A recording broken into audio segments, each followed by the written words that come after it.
মাগরিবের নামাজ জামাতের সাথে আদায় করার পর কোরআনে কারীমের বরকতময় মজলিসে আমাদেরকে বসার জন্য তৌফিক দিয়েছেন। শুকরিয়া আদায় করি আলহামদুলিল্লাহ। আমাদের সম্মানিত খতিব সাহেব হুজুর যখন তাফসীর করার সুযোগ করতেছেন সূরা বাকারা থেকে, আর আমি যখন আলোচনা করি তখন করতেছি হলো ধারাবাহিকভাবে সূরা হুজুরাত থেকে। আজকে সূরা হুজুরাতের 13 নম্বর আয়াত তেলাওয়াত করছি। এই আয়াতের মধ্যে আল্লাহ রাব্বুল আলামিন আমাদেরকে বলতেছেন, ইয়া আইয়ুহান নাস, হে মানব জাতি, ইন্না খালাকনাকুম, আমি তোমাদেরকে সৃষ্টি করেছি মিন যাকারিন ওয়া উনসা, একজন পুরুষ এবং একজন নারী থেকে। ওয়া জাআলনাকুম শুউবান ওয়া কাবাইলা, এরপরে আমি তোমাদেরকে বিভিন্ন দলে, বিভিন্ন গোত্রে, বিভিন্ন গোষ্ঠীর মধ্যে আমি ভাগ বাটোয়ারা করেছি। লিতাআরাফু, যাতে তোমরা একজন আরেকজনকে চিনতে পারো।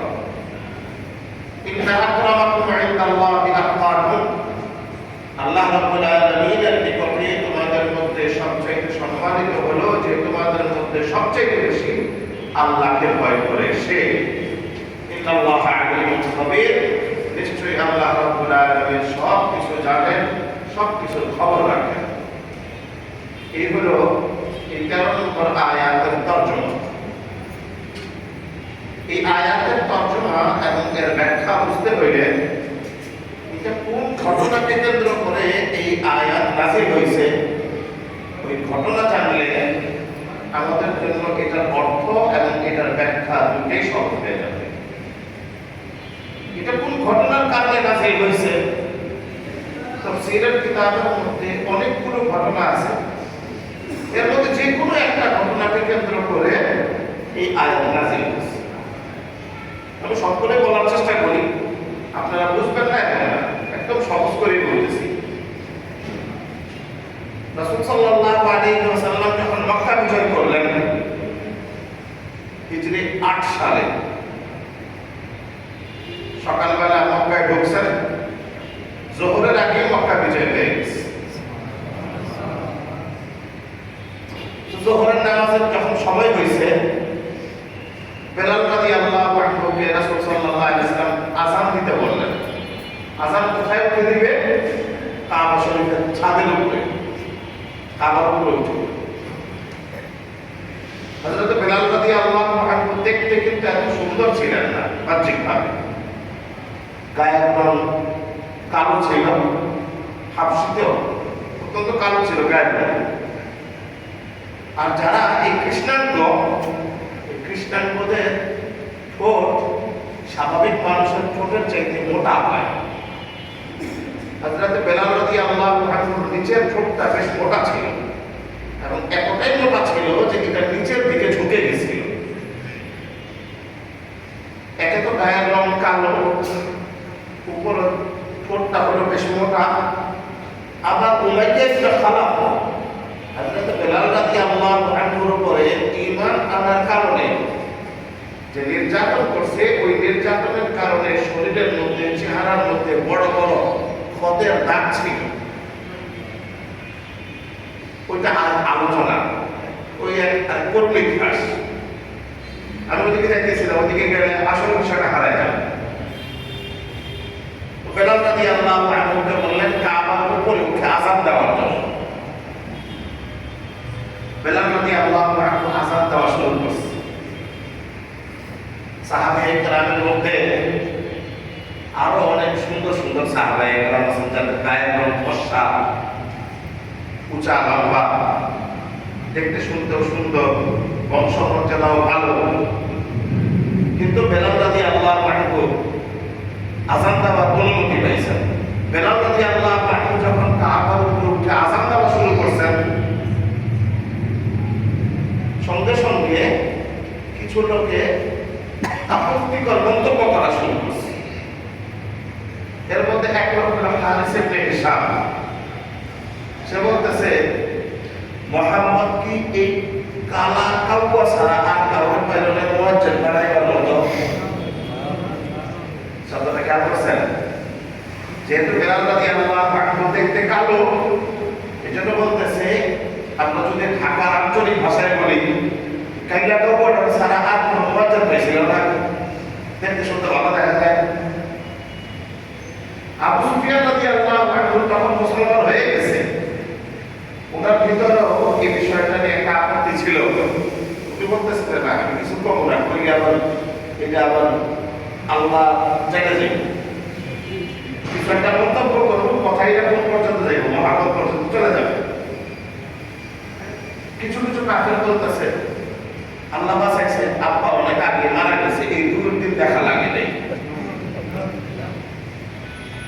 অর্থাৎ হযরত বেলাল রাদিয়াল্লাহু আনহুকে আন্ডারএস্টিমেট করে এমন কোনো বাজে মন্তব্য নাই যে মন্তব্যটা তারা করে নাই।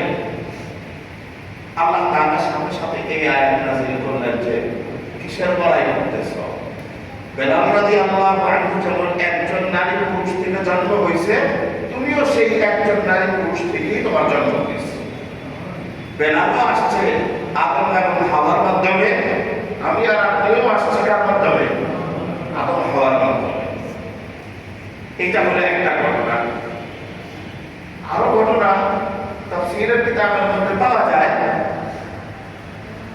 মদিনার বাজারের মধ্যে এক গোলাপ বিক্রি হইতেছে, কৃষ্ণাঙ্গ গোলাপ, কালো, বাজারে উঠেছে গোলাপ। এক সময় তো গোলাপ কেনা বেচা হইত, তো গোলাপকে বিক্রির জন্য উঠাইছে।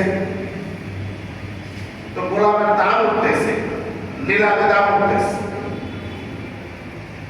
কিন্তু গোলাপ বলতেছে যেই দাম তোলে তাকে বলতেছে আমাকে কিনতে পারবেন এক শর্তে, 5 ওয়াক্ত নামাজের সময় আমাকে নামাজ পড়ার সুযোগ দিতে হবে। আমাকে যেই কিনেন এক শর্তে, দাম বড় কথা নয়, বড় কথা হলো আমাকে 5 ওয়াক্ত নামাজ পড়ার সুযোগ দিতে হবে। রাসূলুল্লাহ সাল্লাল্লাহু আলাইহি ওয়াসাল্লাম পাশ দিয়ে যাইতেছেন, গোলাপের এই কথাটা রাসূলের কাছে খুব চমৎকার লাগছে। সাংঘাতিক ছেলে, কে কিনবে সেটা বড় কথা না, তার একটাই শর্ত, তাকে নামাজ পড়ার সুযোগ দিতে হবে। কেউ একজন কিনে নিচ্ছে, কিছুদিন পরে এই গোলাপ অসুস্থ হয়ে গেছে। রাসূলুল্লাহ সাল্লাল্লাহু আলাইহি ওয়াসাল্লাম নিজে এই গোলাপকে দেখতে গেছে, গোলাপকে দেখে আসছে, গোলাপের জন্য দোয়া করে আসছে। রাসূল বাসায় আসছে, খবর আসছে গোলাপ মারা গেছে। রাসূলুল্লাহ সাল্লাল্লাহু আলাইহি ওয়াসাল্লাম সাথে সাথে আবার গোলাপের কাছে গেছে, নিজের হাতে গোলাপকে গোসল করাইছে, নিজের হাতে তার কাফন পড়াইছে, রাসূল নিজে তার জানাজা পড়াইছে, তার কবরের মধ্যে রাসূল সাল্লাল্লাহু আলাইহি ওয়াসাল্লাম নিজে নামছে। কার জন্য? একটা কৃষ্ণাঙ্গ গোলাপের জন্য। বলেন সৌভাগ্যটা কেমন গোলাপের? কোন স্বাধীন মানুষ না, সির্ফ একজন গোলাপ, কৃতদাস, তার জন্য সাইয়্যিদুল মুরসালিন খাতামুন নবিয়্যিন জনাব রাসূলুল্লাহ সাল্লাল্লাহু আলাইহি ওয়াসাল্লাম কবরে নামছেন। আনসার যারা মদিনাবাসী, এরা সমালোচনা শুরু করছে। তো যখন বিপদে পড়ছিলেন তখন আবু বকর জায়গা করছিলেন, যখন মক্কার মানুষ খেদাই দিছে জায়গা দেয়নি, তখন জায়গা দিছি আমরা, যখন খাওয়া ছিল না খাওয়া দিছি আমরা, থাকার জায়গা ছিল না থাকার জায়গা দিছি আমরা, আর এখন আমাদের চাইতে গোলাপের জন্য দল পায়। স্বাভাবিকভাবে আমাদের যে কথাবার্তার যে নমুনা, যে যখন তোমার কেউ ছিল না তখন ছিলাম আমি, এখন তোমার সব হয়েছে, বড় হয়েছে, যে গোলাপের জন্য এত দরদ কই? আমাদের মধ্যে কত লোক তো মারা গেল, তাদের বেলায় তো আপনি গোসল দিতে আসেন নাই। কতজন মারা গেছে, তাদের যদি দাফন কাফনে আপনি আসেন নাই, কারো কবরে তো নামেন নাই। একটা গোলাপের জন্য আপনি